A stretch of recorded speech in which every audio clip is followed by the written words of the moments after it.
Well, home. Georgetown is a small community and very historic, has a lot of rich culture.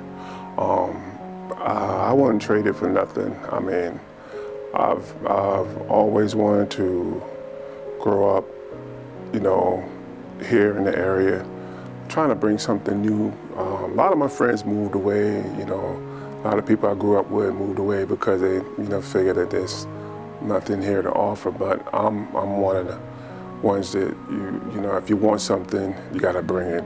You got to have a vision. You got to cultivate.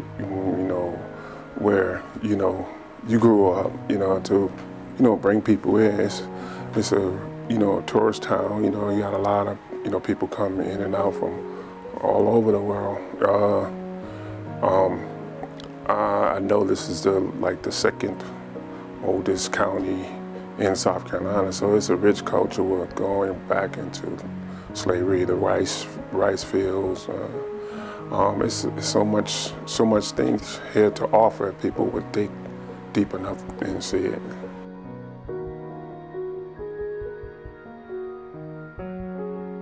My mother is Linda D. Reed, her maiden name is Dennison. And my father's Allen Everett Dentley. Siblings? Any siblings? Oh, yes. Yes, I have, with myself, I have 5. I am married, and I'm a father of 10. Well, right. blended. You're a blended family, but they're all mine. I enjoy them all. Just a blast. You have challenges. Growing up. My mother grew up in a big family. My grandfather had, my mother's father had about 13. Okay. So around this part, you do. Grow up around people who have rather large families, and, this goes back to history, that was, basically the tradition.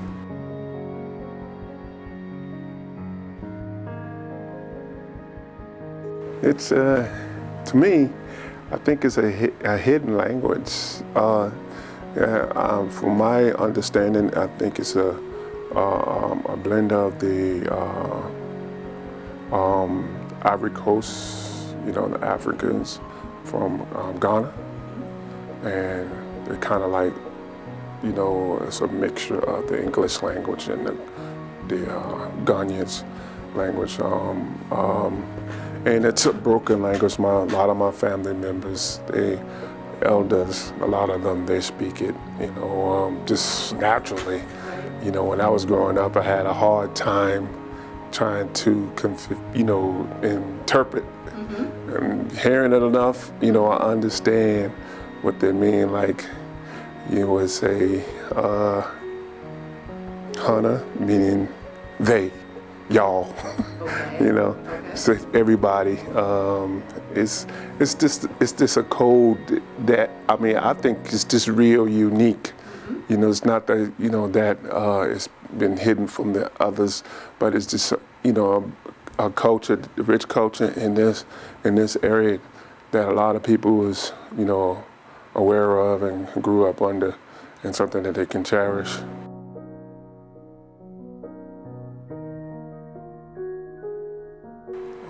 Just sitting around telling stories, food, the way they cook. I mean, just the simple way we dress, you know, it's just not real fast, you know, fancy, or, you know, it's just, you know, common people, you know, down to earth, you know, real loving community, you know, have a wide span of, you know, community, you know, you basically accept just about anybody, you know, just that unconditional love, you know. That's what I grew up under in that culture, and what I've known.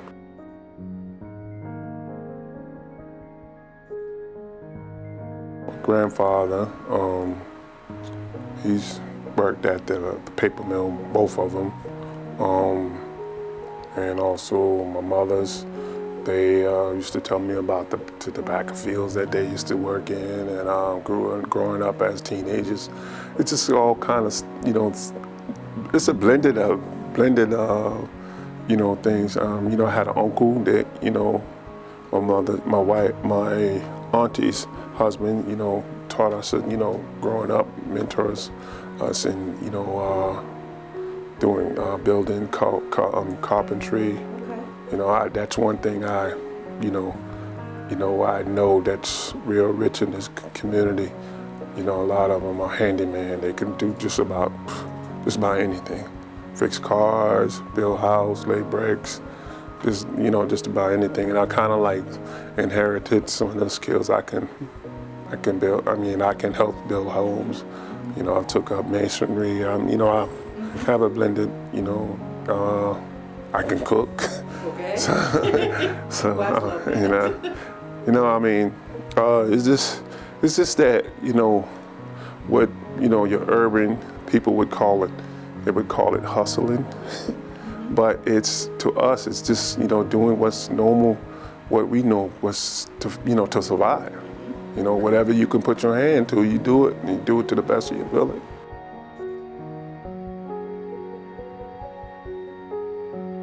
School. It's been a challenge for me, you know, because I mean, when I was in school, I was like rather, you know, the quiet type. You know, I didn't start it coming out until like my later years, you know, but that's coming from me being in the band. You know, a lot of people know me for being an excellent percussionist. You know, everybody in the community, that's mainly what they know me, you know, playing drums. And then everybody discovered that I was, you know, also, you know, a good artist.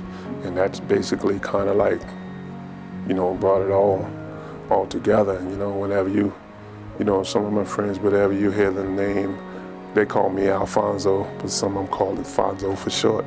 If they call that name, man, yeah, that's the drummer, man, you know? Yeah, he can draw, he can paint. That's basically, you know, oh yeah, he's kind of quiet too, you know? So, you know, I mean, that's basically, you know, my story, you know, I mean, I enjoyed school, you know,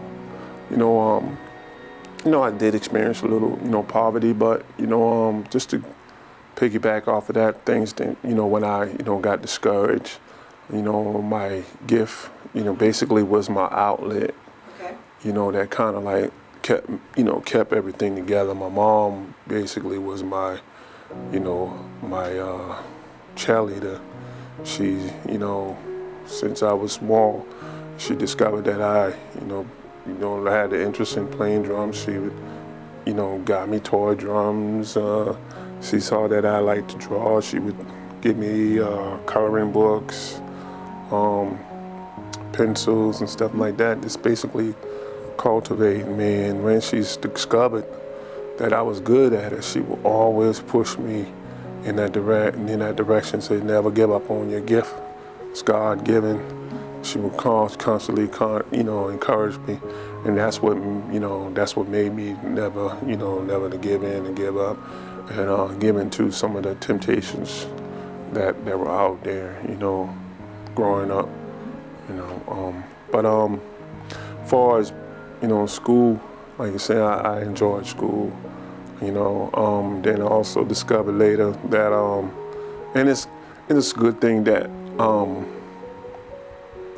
and it's just not to say that I was in a shell. I was just basically a person just observe. I'm very observant. I just look at a lot of things, and I learn just by looking at things. And when I do gather enough information, then I'll tell people about it. The stuff that I learned. Who all, kids grew up doing mischievous things, but there wasn't too much, because of my upbringing, came from a rich, Christian background. But it's not to say that, I didn't get involved in a lot of things, but, just because of that, it kept me together. It kept me to be the man that I am now, sculpture me to be the man that I am now, where I work with kids. I'm working with kids right now for about 15 years.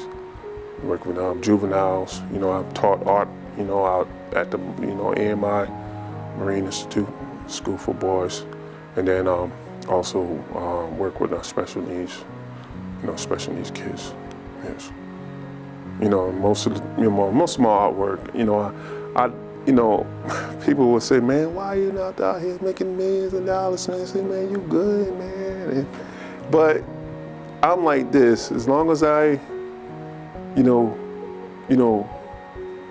give, of myself, the reward is gonna come. That door is gonna open for me. And then when, people see that, they were like, wow, we knew he was gonna make it. And that's just the way I am. I'm just always been a giving person.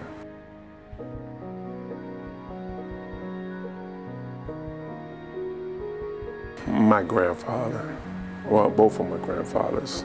But my mother's grandfather basically was my father when I didn't have one. And basically he mentored me in the things of God. He was an upright man, a very righteous man, stern, but, he was a man of integrity, and that's one thing he used to tell us, he used to have a saying that I never understood back then, but I understood now. And this people would say character would take you far than money would. He would say manners will take you farther than money would. And that's what he taught us, to be respectful to each other, respectful to our elders, love, very family oriented. And had I not, like I said, have I not gotten that from him, I wouldn't be the man that I am. And in the latter part of my life, as he took care of me, I took care of him during the latter part of his dying days. I've been there, been there for him before I went off to college. But my grandfather, both of my grandfathers, my dad's dad, been there for me. My grandma, she just passed about 3 years, and I miss her. She's been implementing, very impactful. And my uncle, it's a lot of people I can call out. It's just, it's just not just specifically one person, it's just a community, my family members that sculpture and built me, to be the person that I am. And I think that's, that's needful now, and that's needful in any family, for other family members to take up the slack when the other one is not, able to. And to help to sculpture the minds of the youth, because my thing now is just, what troubles me now is that our youth is basically kind of like not getting that, that love and that affection and that attention, by pouring into them, dreams, visions, giving them hope, giving them options to, you know, go in certain directions. Some of them, they gotta like find it on their own, you know. I kind of been at that point, you know, but, you know, like you're saying, I had other family members to, you know, to keep me like, you know, centered.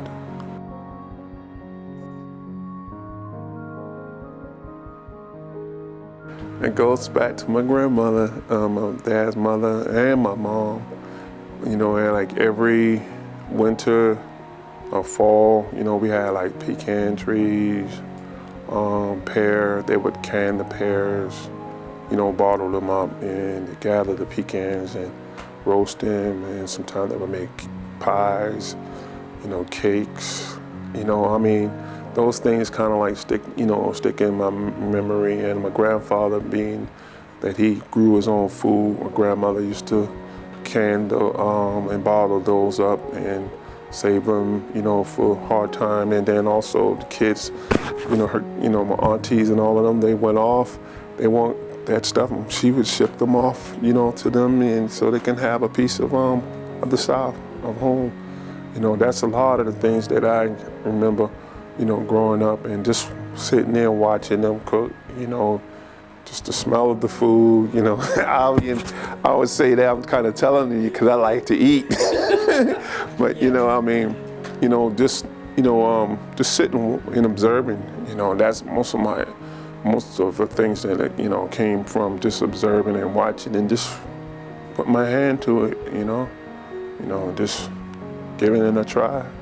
Now, if I had to survive, I would know what to do. You know, my mom, them, my grandfather, them would know what herbs to go out in the fields and get to, to cure ailments, colds, you know, stuff that we grew up with. You know, we didn't have, you know, medicine and stuff like that. They knew where to go and get it.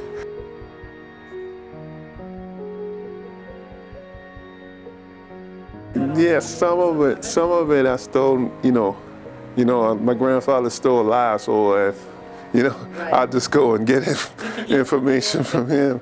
He's 93 going on 94, so, you know, I mean, he's got a lot of wisdom.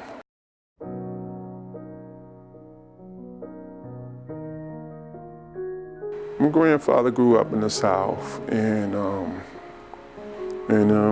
lot of the things that he taught me about, you know, growing up in the South was, you know, dealing with a lot of discrimination and racism and a lot of things I didn't understand. I was born in the latter part of that culture, and he taught me how to be strong under,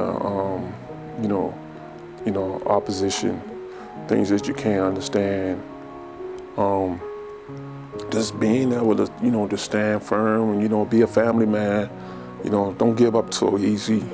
You know, stand up under, you know, tests, you know, and trials, because, you know, like the scripture says, those things there to make you stronger. You know, and just by him telling me that, I always go and I talk with him, just about anything.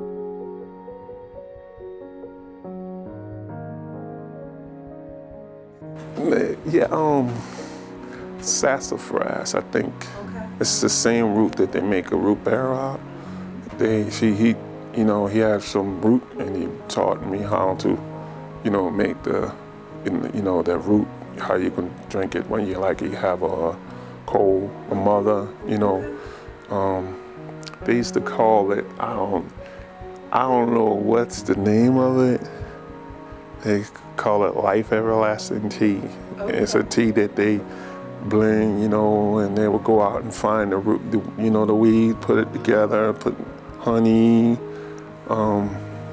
lemon, and after you drink that, whatever cold you got, it's gone. Flu, whatever, it's gone. And to see what they would give it to us, and, you know, they'll put heavy clothes on us, and I'm like, Mom, I'm hot. Mom, just be careful. He said, just be all right. You'll be all right in the morning. You wake up wet with sweat, but you don't have the cold.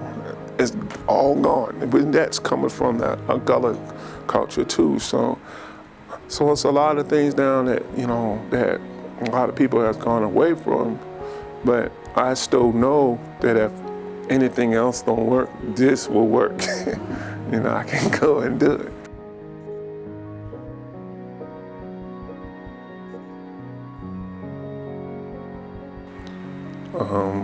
This is, I guess, something that came from the Ivory Coast, red rice and sausage. And I learned that came from that culture. Hoppin' John, peas and rice and collard green. That's something that we would eat every New Year's Eve. You know, that's kind of like our tradition around here. I would say this was kind of like, I think the Oriental kind of like got a hold of it. And we used to do it when we were, you know, hungry, didn't have anything else. We would eat egg and rice. You know, yeah. You know. Rice pudding. Yeah, that's another one, yeah. Rice pudding, yeah.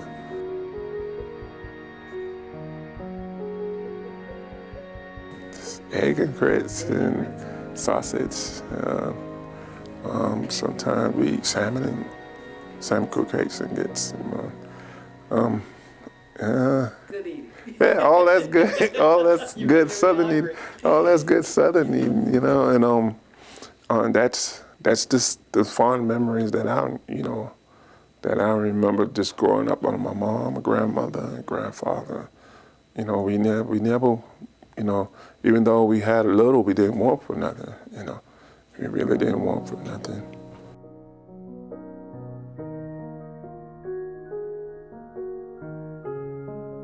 I think I was in elementary school.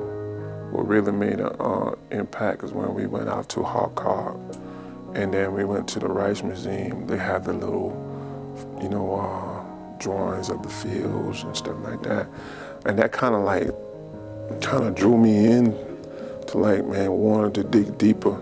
And I would love one day to just, you know, cause I think Mr. Steve Williams is one of the, you know, poets right here, and I was trying to get with him to see if we could put a book together. He would illustrate it, and he would write and I would illustrate, you know, the culture of Gullah, the rice fields, plantations. I talked to Mrs. Bunny. She's have the Gullah Museum, and me and her talking about doing some stuff together. She wants to do a cookbook, and she can me and her talk about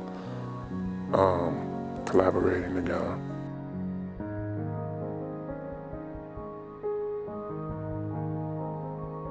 Mainly self-taught. I started in third grade. Just picked up the pencil and just was doodling to discovering that I had a gift, you know. And I took little training in high school, you know, learn about the history of art, you know, different, you know, techniques to enhance my, you know, my skills. And then I went off to college. I took some minor courses in art in college. That's when I really, you know, people really started to just, because what I was doing in high school, what I was doing in middle school, it got better when I was in high school. And when I got to college, it's just like, you know, blew up.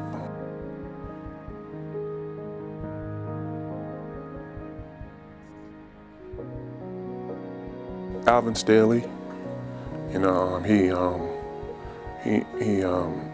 kind of gave me some pointers, and you know, he was the one like looked at my work and said, he said, man, you're gifted.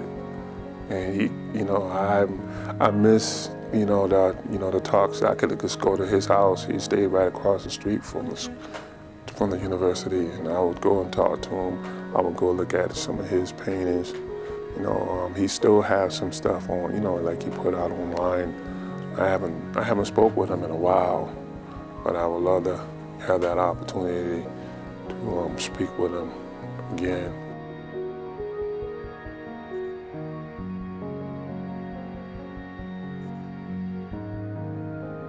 You know, I like doing like current events and stuff like that. I mean, right now, that's why I see myself now going back into, you know, history and trying to bring back, you know, that, you know, culture back in the 60s and the 70s, you know, kind of get our kids today to look at where we came from as an, you know, African Americans, and where we came from, you know, 400 years ago to up to now, and if, you know, just get these kids who don't know where, you know, where we came from as a people, so, you know, it can be still fresh in their mind. They could teach their kids.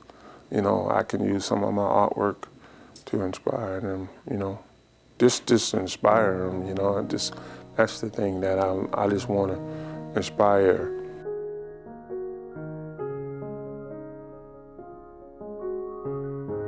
Major, because, you know, I go by Proverbs. I remember, I could just quote it verbatim, you know, it said, your gift will make room for you. That's the gift that God gave me to, you know, to inspire, you know, people, to draw them back to Him, to let people know, you know, without Him, you won't be able to have the skills that you have. You know, it's just people don't understand that an artist, when you look at an artist, it's like, you know, kind of give you a small replica of how a creator is. You know, because you bring it out of the, you know, the realm of the thought and bringing it into the physical world. You know, I look at everything around me, and have it not been for, you know, the, an artist putting it on a piece of paper and giving that person an idea, we would never see what we see today. Like the camera, somebody drew it before, you know, it became what it is. So you know, I look at that as being one of the most important, you know, aspects of what my gift is, you know, more so than a draftsman. You know, people would say engineer, because engineers, they draw too, you know. So then they have a, you know, kind of like ingenious mind. They would bring things out of that realm that people would never imagine. I'm like, wow, you put that on a piece of paper. I said, some people looked at some of my work and said, man, I can't even draw a stick, man. And you can do this. It just, I mean, when you get those kind of remarks, you know, you kind of like, wow, I don't even look at myself that way, you know. And right now, most of my work, I used to have to look at things. Now, I can basically imagine it in my mind, just put the pieces together and just create something.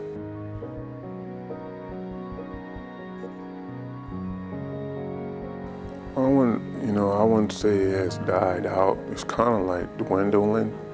People don't really embrace it like it used to when I grew up around it, you know. I mean, you go down to Charleston, you will see it. You know, you hear the people still speak the Geechee language in Charleston and Beaufort. There's some people here in the Georgetown area. You go out to Plantersville, and you still might see it, but it's not like overt, you know, that noticeable. Only the elders would notice it. When a lot of these kids, they don't have a clue what it is. And they were like, if you hear the language, like, what you say? you know, it's like a dead, you know, it's like a dead art. And, you know, it needs to be revived. It needs to be revived. Because my wife is from New York, and when she heard it, she was blown away. And when she saw that it was written in the King James, someone written the whole Bible in the Gullah language, she was blown away.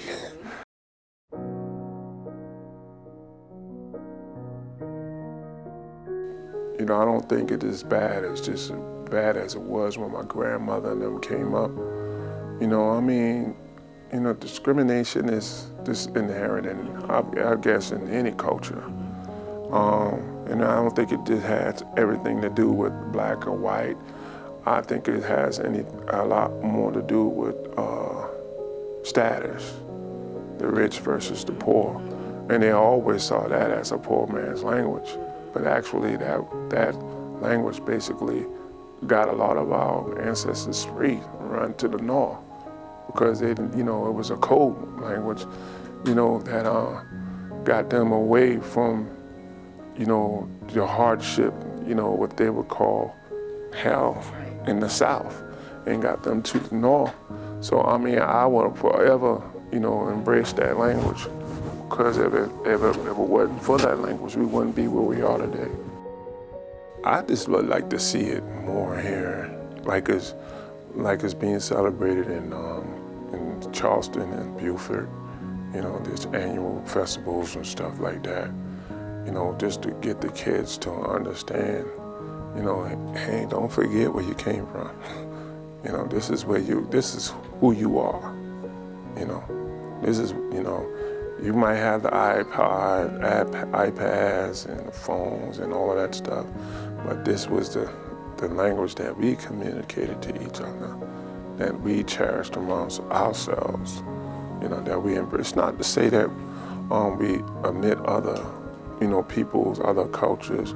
You have the Oriental, culture. They have their culture. You have Chinatown. You have, the Cubans, where you go down to Florida, you will see them. The Haitians, you will see their culture. I would love to see that, same culture, just in the general community.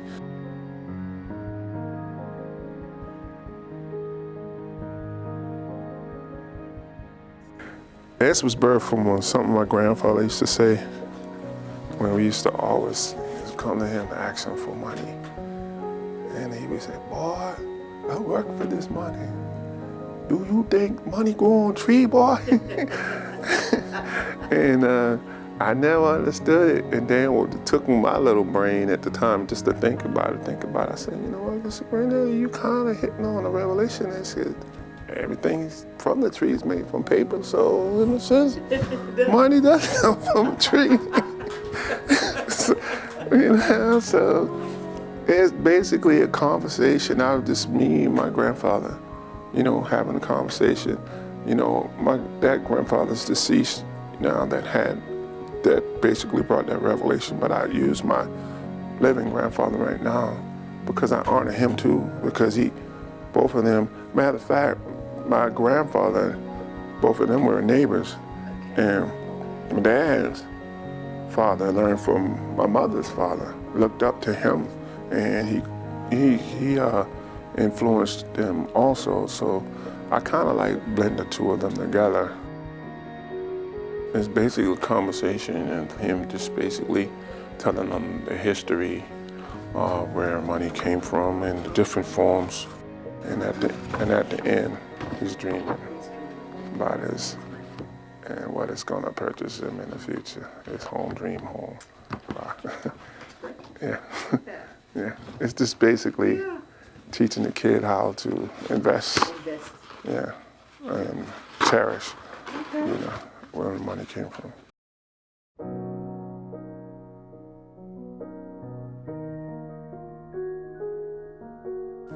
I really want to start my own school. I really want to, kind of like, not to say that I, like what's going on in the public, schools, where you can have your own private school where you can just basically mold the kid into, those who are really serious about the art, you really can give them some tips, and some pointers on how to approach it, the different areas, the graphics, as far as now you got, they're doing it by computer now, you animating and stuff like that. Because one of my dreams was, and when I was little, I used to read a lot of Marvel comics. And my aunt, before she passed, she was going to take me up to New York with her. And I was just thinking that was going to be my journey to, you know, making my way up to being a Marvel comic artist. You know, I mean, it's still not too late, you know. I mean, that was, you know, another one of my, you know, dreams. But I just, you know, right now, if I did do anything, that would be one of the goals. And another one is to have come like a museum or my artwork, just telling a story. You know, have a storyline with it and telling a story. It's more to inspire people. You know, when they go into the, to the gallery, it's just not you just going in to see a bunch of pictures. You basically telling a story with your artwork. You know, that I just want to be able to do that to inspire kids. Just become like a motivator. I'm a minister now, so I become like a motivated, speaker. Just motivating kids, you know, I mean, no matter what struggles you come through in life, you know, and there's things that's deep-seated inside of us, you know, that, you know, the Creator has put in us to basically bring out to make this world a better world, you know. And that's my hope, is just to, you know, get our youth and just anybody to tap within the inner self and just bring it out, you know.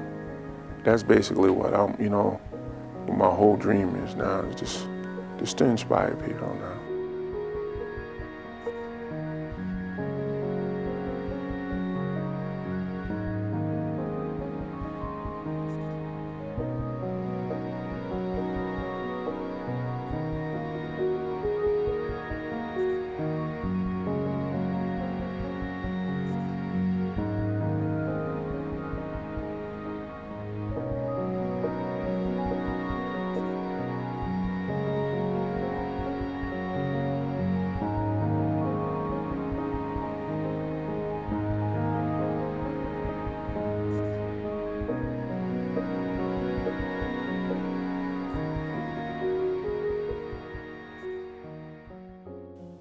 Where Does Money Come From? Story and illustrations by Allen Dennison. Hey, Grandpa, where does money come from? Allen asked. Well, it's a long story, Replied his grandpa. A long time ago, instead of paying for things with money, people used a bartering system to get things that they needed. Things like animals, vegetables, and fruit. This was especially true in our ancestors' African culture. What's a bartering system, Grandpa? A bartering system is when people get things by trading their products or services for other products or services they need or want, instead of using money to pay for them. Sometimes they're bartered with land and other natural resources. Natural what? Natural resources. Replied his grandpa. Food, animals, trees, water, oil, minerals, and other things found in nature that helps people live better lives. When they returned home, Allen was still curious. So does money come from the earth, Grandpa? In his mind's eye, he could see the wheels turning in Allen's little brain. He thought long and hard before answering him. Yeah. In a way, money does come from the earth. And does it grow on trees? My lordy, Allen. He chuckled. You're gonna be one rich little boy after sucking up all this stuff about money. Please, Grandpa, tell me, is money made out of paper? Well, not quite, but not entirely. At least not in this country. Not anymore. In America, paper is produced from trees. A long time ago, our money used to be made entirely from paper, but now it's made from 25% linen and 75% cotton, with a special mixture of paper fibers. It is prepped, printed, and shipped from one of our minting centers, like the one in Philadelphia, Pennsylvania. Our African ancestors, who were brought here from Africa to work on the cotton fields, helped to make cotton the valuable resource it is today. They planted and picked cotton in the deep south on big fields called plantations. Although they were never paid for it, lots of other people benefited from their free labor as the demand for cotton products grew around the world. People used cotton to make clothing and other goods. Oh, now I get it, Grandpa. Money comes from cotton, right? Yes, in a way, it's made of cotton and other things too. What other things? Do you remember that big word that I mentioned earlier? Natural resources? Yes. Well, some natural resources are found in the earth. Workers dig deep into the earth to find these precious metals. Some people call these metals minerals. Gold, silver, copper, and nickel are some of these minerals, just to name a few. Many people lost their lives searching for these minerals, so you and I could use them to buy the finer things in life. These hard metals are also a form of money called coins. They too are minted in minting centers across the United States. After pondering all the things he learned about how money is made, Allen leaped to his feet, ran to his grandpa, and said, Lay it on me. What do you mean? replied a shocked grandpa. The money, Grandpa, the money. May I have some money? Grandpa laughed and handed him a dollar bill. Later, he told them that money would not benefit him if he didn't save it and invest it wisely. That night, as he lay fast asleep dreaming about what his money could buy him in the future, Allen heeded of his grandpa's advice.